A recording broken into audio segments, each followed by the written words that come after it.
Deep within the lush forests of the Umbara region, tales of a forgotten city circulated in hushed tones. The elders of the village of Nuru often gathered around the fire, their voices low as they spoke of Mosi, a city said to be filled with treasures unimaginable. But the city was hidden, protected by ancient guardians, and only those with pure hearts could find it. The legend claimed that Mosi was not just lost in space, but in time itself, appearing only to those who were worthy. Kato, a curious and adventurous young man from Nuru, had grown up hearing these stories. Unlike the other villagers who dismissed them as mere folklore, Kato believed in the city's existence. His late father had been an explorer who had spent his life searching for Mosi, but he never returned from his final expedition. Now, with his father's old map in hand, Kato was determined to uncover the truth and find the lost city. Kato's father had left behind a map, worn and faded with age, marked with symbols that no one in the village could decipher. The map was said to lead to the heart of Mosi, but its cryptic nature had deterred others from attempting the journey. However, Kato was different. He was driven by a need to understand his father's obsession and to prove that Mosi was real. One evening, as the sun set over the forest, Kato approached the village shaman, Amani. Amani was the keeper of the village's ancient knowledge, a woman whose wisdom was revered by all. She examined the map with a furrowed brow, her fingers tracing the unfamiliar symbols. "This is not just a map, Kato," she said slowly. "It is a key. Mosi is hidden by more than just trees and mountains. It is protected by powerful magic, and those who seek it must be prepared to face trials beyond imagination." Kato felt a chill run down his spine, but nodded resolutely. He was ready to face whatever challenges lay ahead. Amani handed him a small pouch filled with herbs and stones, each one possessing protective qualities. "These will guide you, but remember, the greatest protection comes from within. Trust in yourself and in the journey." With the map and the shaman's words echoing in his mind, Kato set out into the dense forest.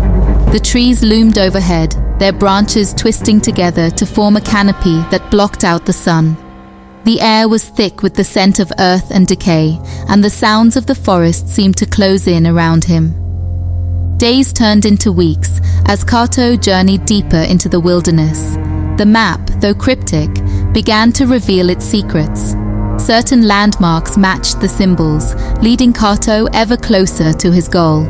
But the forest was unforgiving. Strange creatures, unseen but felt, followed him. The ground beneath his feet shifted, and the path was never clear. Each night, Kato would light a small fire, using the herbs Amani had given him to ward off the spirits that lingered in the darkness. One night, as he rested beside his fire, Kato was awoken by a low growl. He opened his eyes to see a pair of glowing red orbs staring at him from the shadows. Slowly, a massive panther emerged, its fur as black as the night itself. The creature circled Kato, its eyes never leaving his, as if testing his resolve. Kato reached for the pouch Amani had given him, his hand closing around a smooth stone. He held it out, and the panther paused, sniffing the air. After what felt like an eternity, the panther let out a low rumble and vanished into the forest, leaving Kato shaken but unharmed. He realized then that the trials of the forest were not just physical. They were tests of his spirit. Only by proving his worth could he hope to reach Mosi. After what seemed like an endless journey, Kato reached a clearing unlike any he had seen before. In the center stood an ancient stone archway, covered in vines and moss. The archway was massive, towering above him, and its surface was etched with symbols identical to those on the map. Kato knew this was the entrance to Mosi, but he also knew that crossing the threshold would not be easy. He approached the archway cautiously, feeling an energy emanating from it.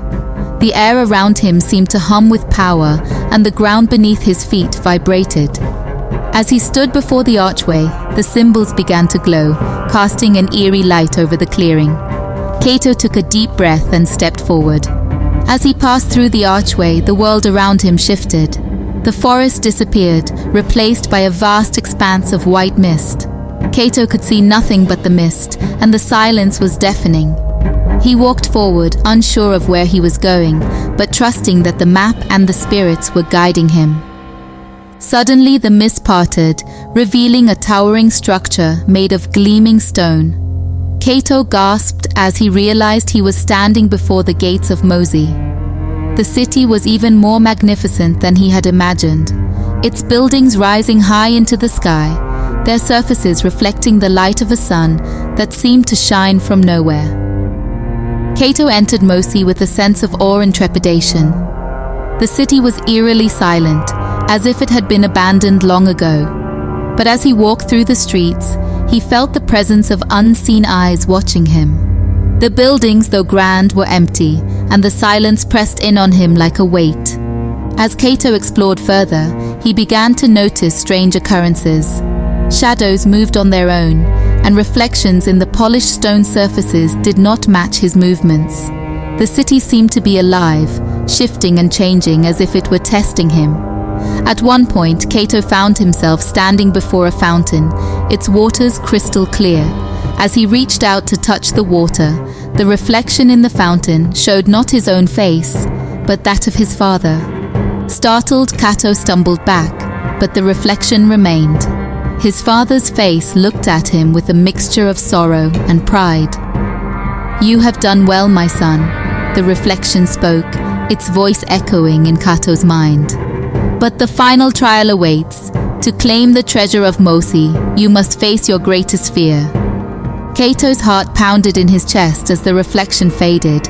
He knew now that Mosi was more than just a city. It was a place where the past, present, and future intertwined. The trials he had faced in the forest were nothing compared to what lay ahead. Kato made his way to the center of the city, where a massive temple stood. The temple was unlike anything he had seen before, its walls covered in gold and jewels that sparkled in the light. As he entered the temple, he felt a chill run down his spine. The air was thick with the presence of something ancient and powerful. In the center of the temple stood a pedestal, and on it rested a single object, a small, intricately carved box. Kato approached the pedestal, his hands trembling as he reached out to take the box. But as his fingers closed around it, the temple began to shake. The ground split open, and from the chasm emerged a figure cloaked in darkness. The figure's face was hidden, but Kato could feel its gaze piercing through him. "You seek the treasure of Mosi," the figure's voice boomed, "but are you prepared to pay the price?" Kato realized that this was his final trial. The figure before him was not just a guardian of the treasure, it was a manifestation of his own fears and doubts. To claim the treasure, Kato would have to confront the darkness within himself. He took a deep breath and stepped forward, his resolve unwavering. "I am not afraid," he said, his voice steady. "I have come this far, and I will not turn back now." The figure hesitated for a moment, then slowly began to fade. The darkness lifted, and the temple became filled with light. Kato opened the box, and inside, he found not gold or jewels, but a simple scroll. Unrolling it, he read the words written in an ancient language, and as he did, he understood. The true treasure of Mosi was not wealth or power, but knowledge. Knowledge that had been passed down through generations, hidden from those who sought it for the wrong reasons. Kato had proven himself worthy by facing his fears and trusting in the journey. The knowledge contained in the scroll would bring prosperity and wisdom to his village, ensuring that Mosi's legacy would live on. With the scroll in hand, Kato left Mosi, the city once again hidden behind a veil of mist. The journey back to Nuru was swift, as if the spirits were guiding him home. When he returned to the village, he was greeted with cheers and celebrations. The villagers who had feared for his safety now looked upon him with admiration and respect.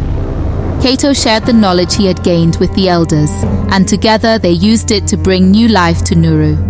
The crops flourished, the rivers flowed with fresh water, and the village prospered as it never had before. Cato's journey became legend, a tale told by the fireside to inspire future generations. The lost city of Mosi remained hidden, its treasures waiting for those who were worthy.